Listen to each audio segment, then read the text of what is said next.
الحمد لله وكفى والصلاة والسلام على سيد الرسل وخاتم الأنبياء وعلى آله وأصحابه الأتقياء. أما بعد فأعوذ بالله من الشيطان الرجيم. بسم الله الرحمن الرحيم. قل إن كنتم تحبون الله فاتبعوني يحببكم الله ويغفر لكم ذنوبكم والله غفور رحيم. وقال تبارك وتعالى إن للمتقين مفازا.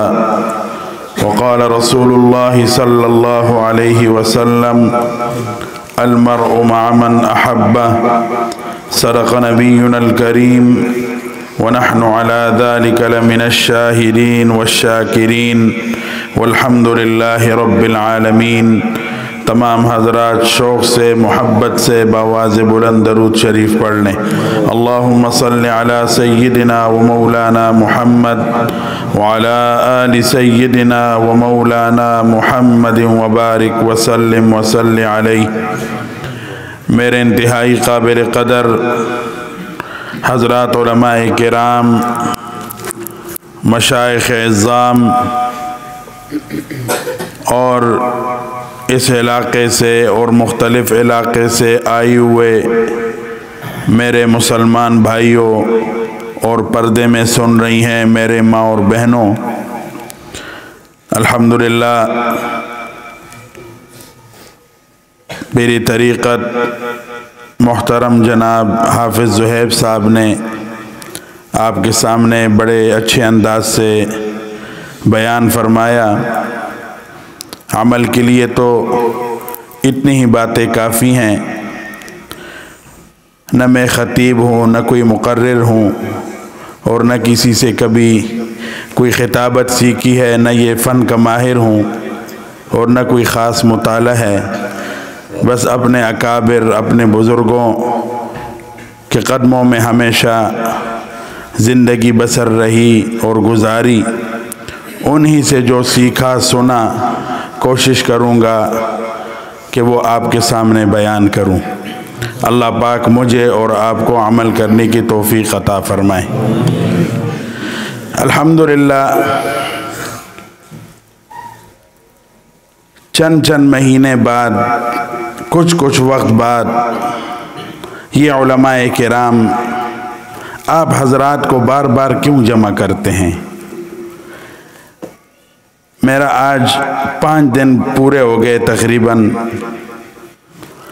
مامو کانجن سے میرا دورہ شروع ہوا، ٹوبہ، اور پھر عبدالحکیم، تلمبہ، ابھی میاں چنو میں کل بھی پروگرام ہیں 2، پھر واپسی ہے.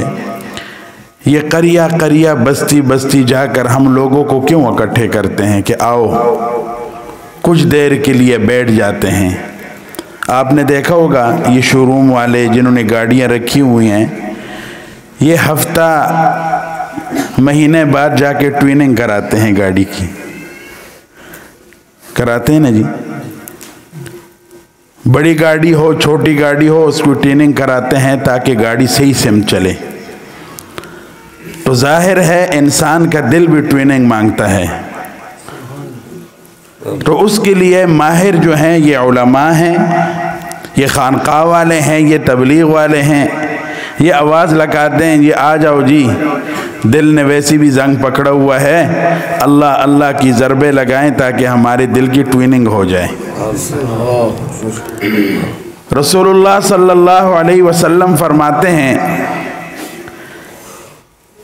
کہ انسان کے بدن کے اندر ایک ٹکڑا ہے.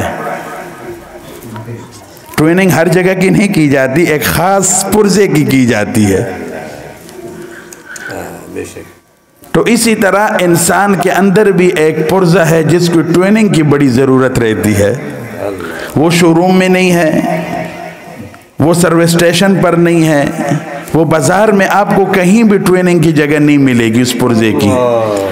اس پرزے کی ٹریننگ ہم نے کرنی ہے اللہ والوں کے پاس، وہ چاہے تبلیغ کی صورت میں ہو، چاہے مدارس کی صورت میں ہو، اور چاہے خانقاہوں والوں کی صورت میں ہو، بہرحال جن کا تعلق اللہ سے ہے اور جناب رسول اللہ صلی اللہ علیہ وسلم سے ہے، وہ اس پرزے کے ماہر ہیں، وہی ٹریننگ کر سکتے ہیں اور کوئی نہیں کر سکتا۔ تو رسول اللہ صلی اللہ علیہ وسلم فرماتے ہیں کہ بدن کے اندر ایک ٹکڑا ہے، ایک پرزہ ہے، اگر وہ خراب ہے تو یاد رکھنا پھر آپ کا پورا بدن، پورا سسٹم خراب ہو جائے گا، پھر آپ کو حق نہ سنائی دے گا، نہ آپ بول سکیں گے، نہ دیکھ سکیں گے، نہ سن سکیں گے، بس شیطان کا آلہ کار بن جائیں گے اس پرزے کے ذریعے سے۔ اور آج ہمارے ہاں معاشرے میں دیکھو وہ پرزہ خراب ہے، اس کی ٹریننگ نہیں ہو رہی ہے، نہ ججوں کی ہو رہی ہے، نہ بادشاہوں کی ہو رہی ہے، نہ اداروں کے بڑوں کی ہو رہی ہے، نہ عام کی، نہ خاص کی، نہ عوام کی، کوئی اس طرف فکر ہی نہیں کر رہا کہ اس کی ٹریننگ بھی کرانی ہے۔ اللہ خوش رکھے مولانا زہیب صاحب جیسے نوجوان علماء کو کہ وہ کبھی کبھی ہم سب کو اکٹھے کر دیتے ہیں تاکہ ہماری ٹریننگ ہو جائے۔ تو بہرحال وہ پرزہ اگر خراب ہے تو پورا بدن خراب ہے، اگر وہ پرزہ صحیح ہو گیا، ٹھیک ہو گیا تو پورا بدن ٹھیک ہو جائے گا۔ اس پرزے کے ذریعے سے پھر اللہ کی معرفت بھی مل جائے گی، رسول اللہ صلی اللہ علیہ وسلم کی اتباع بھی مل جائے گی، مسجد میں آنا بھی نصیب ہوگا، اسی طرح جو ہے نماز پڑھنا بھی نصیب ہوگا، قرآن کا ذوق و شوق ہوگا، پھر زبان پر گانے نہیں آئیں گے، اللہ کا کلام آئے گا، رسول اللہ پر درود شریف آئے گا، اور پھر آنکھوں سے آنسو بہیں گے۔ حافظ زہیب صاحب نے میرے ابا جان رحمت اللہ علیہ کی بات فرمائی۔ حافظ صاحب آپ کو یہ بات بتاؤں، جب ہم چھوٹے چھوٹے تھے تو اس وقت یہ موبائل اور یہ چیزیں نہیں ہوتی تھی اس طرح،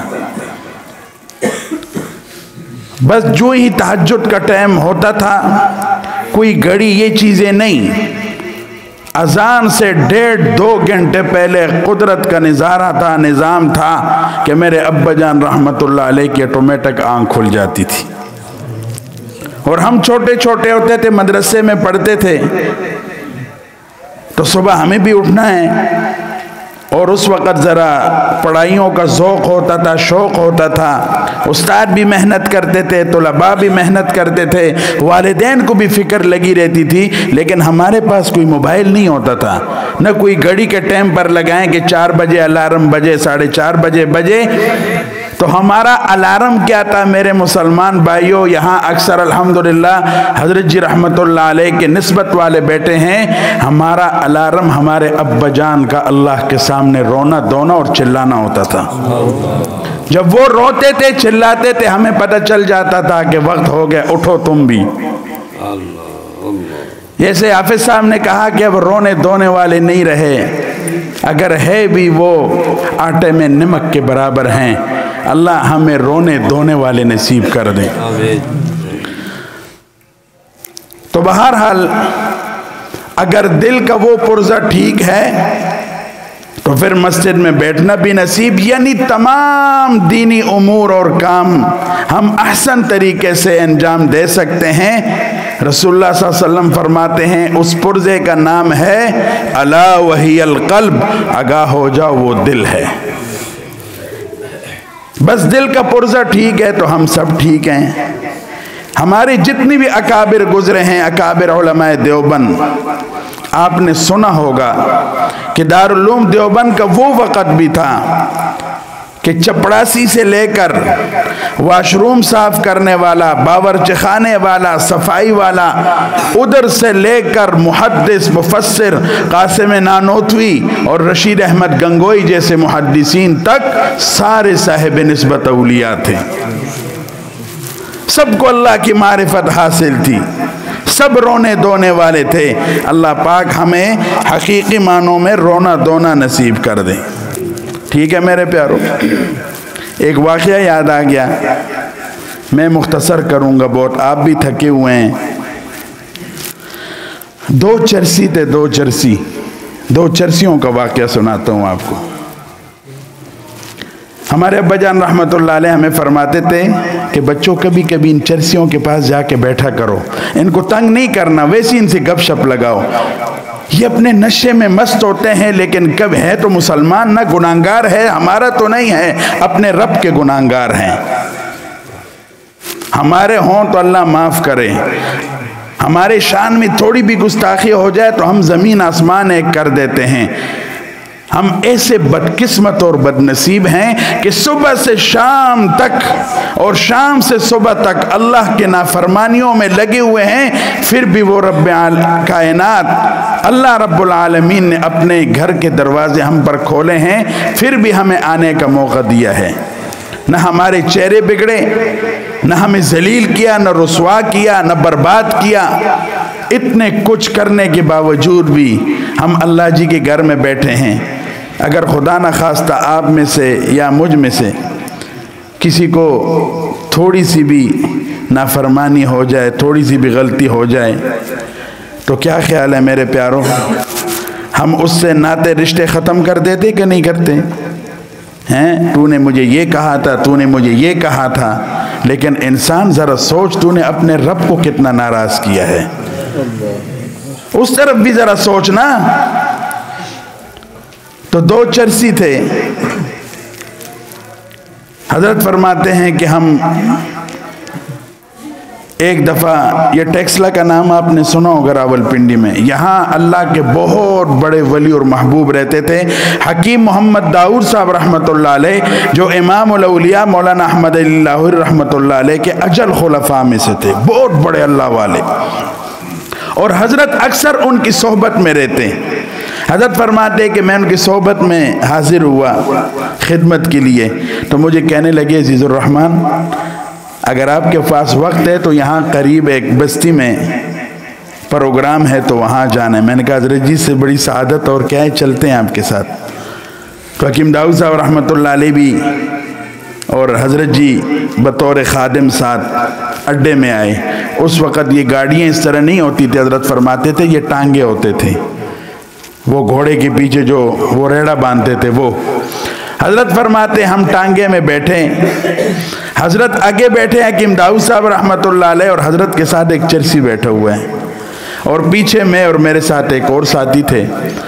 جب ٹانگا اڈے سے نکلا تو آگے ایک اور چرسی بھی کھڑا ہوا تھا نیچے، اس نے ہاتھ دیا ایسے، اس نے بھی کہیں جانا تھا لیکن جگہ نہیں تھی، تو چرسی کو پہچان گیا۔ جو نیچے چرسی تھا وہ ٹانگے میں بیٹھے ہوئے چرسی کو کہتا ہے، منے لالے دی جان سنا کی آلے۔ کیا کہا؟ منے لالے دی جان سنا کی آلہ۔ وہ جو ٹانگے میں بیٹھا تھا اس نے جواب دیا، غور سے سنو، منے لالے دی جان رب دا فضل پکار رہے۔ کیا کہا؟ منے لالے دی جان رب دا فضل پکار رہے، اللہ کے فضل کے بغیر کچھ بھی نہیں ہوگا۔ حضرت فرماتے ہیں کہ ایک چیخ نکلی حکیم داؤد صاحب رحمۃ اللہ علیہ کی، اور وہ ایسے اٹھ کر جو ہے وہ سیٹ پر لگے اور ایسا رونا شروع کیا، ایسا، کیونکہ ان کو پرزے کی ٹریننگ ہوئی تھی، ان کو پتہ تھا ہے تو یہ چرسی، لیکن جس کا نام لیا ہے وہ بڑا عظمتوں والا ہے، اور انداز بھی اس کا کہتا ہے چرسی کا بڑا عجیب تھا وہ نشے میں، لیکن اس نے ایسے انداز سے کہا کہ گناہگار سے گناہگار بندہ بھی ہو تو اس کی بات اس کے دل میں تیر کر جائے۔ حکیم صاحب رو رہے ہیں، سب پریشان۔ بہرحال آدھے گھنٹے کی مسافت تھی، تو 10 منٹ جب رہ گئے تو حکیم صاحب رحمۃ اللہ علیہ نے 50 روپے نکالے اور چرسی کو دیے کہ یہ لیں، اور 10 منٹ رہتے ہیں، جب تک وہ جگہ نہیں آتی تو مجھے بار بار یہ کہے، منے لالے دی جان رب دا فضل پکار رہے، منے لالے دی جان رب دا فضل پکار رہے، منے لالے دی جان رب دا فضل پکار رہے۔ وہ چرسی پیسے دیکھ کے شروع ہو گیا۔ حضرت جب اترے، بیان فرمایا، حضرت کی طبیعت پر بہت اثر تھا۔ حضرت فرماتے کہ اس واقعے کے بعد تقریباً حضرت 1.5-2 سال تقریباً حیات رہے، اور موت تک حضرت کی زبان پر یہ تسبیح دی، منے لالے دی جان رب دا فضل پکار رہے۔ کس کا فضل چاہیے؟ آواز نہیں آئی، کس کی فضل چاہیے؟ اللہ کا۔ اللہ کے فضل کے بغیر گاڑی نہیں چلے گی میرے پیارو، بس اللہ سے فضل طلب کرو۔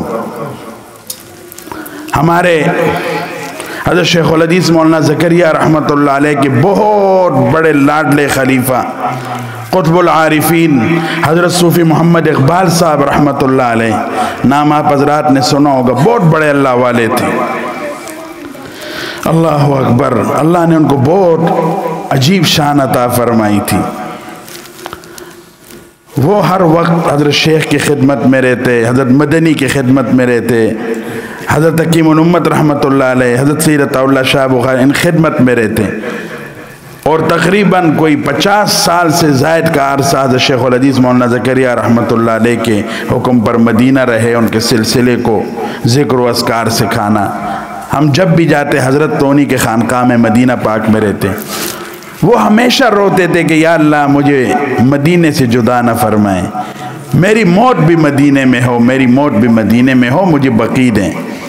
ایک رات ہم نے حضرت سے سنا کہ صوفی صاحب رحمۃ اللہ علیہ کے زبان پر ایک لفظ جاری تھا، تو پھر ہم نے پوچھا کہ یہ کیا ہے۔ 12 صوفی اقبال صاحب رحمۃ اللہ علیہ رات 2-2:30 بجے جنت البقیع کی طرف گئے، سناٹا چھائے ہوئے تھے، تو بہت 30 سال پرانی کی بات تھی۔ تو حضرت گنبد خضرا کو بھی دیکھتے اور جنت البقیع کو بھی دیکھتے اور چیخ چیخ کر روتے، اور جالیاں پکڑی ہوئی تھی جنت البقیع کی، یا اللہ مجھے جنت البقیع دے دے، یا اللہ مجھے جنت البقیع دے دے۔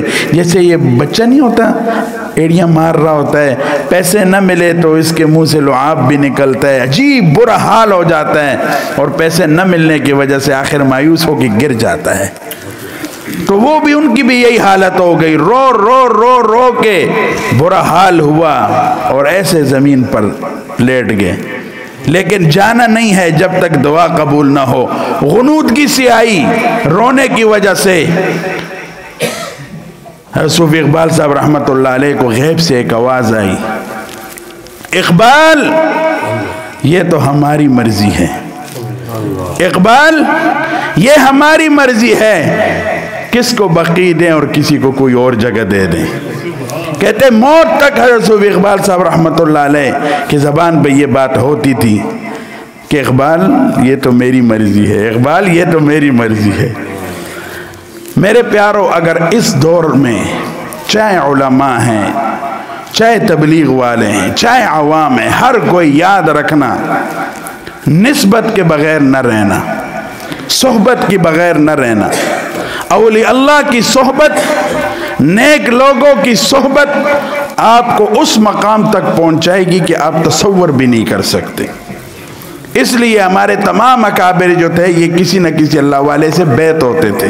بیعت کے بہت زیادہ برکات ہے، بغیر بیعت کے بڑے سے بڑا علامہ ہو، بڑے سے بڑا خطیب ہو، بڑے سے بڑا مبلغ ہو، بڑے سے بڑا سیاستدان ہو، بڑے سے بڑا اپنے آپ کو کچھ کہنے والا ہو، کسی نہ کسی وقت بغیر صحبت کے وہ مارا جائے گا۔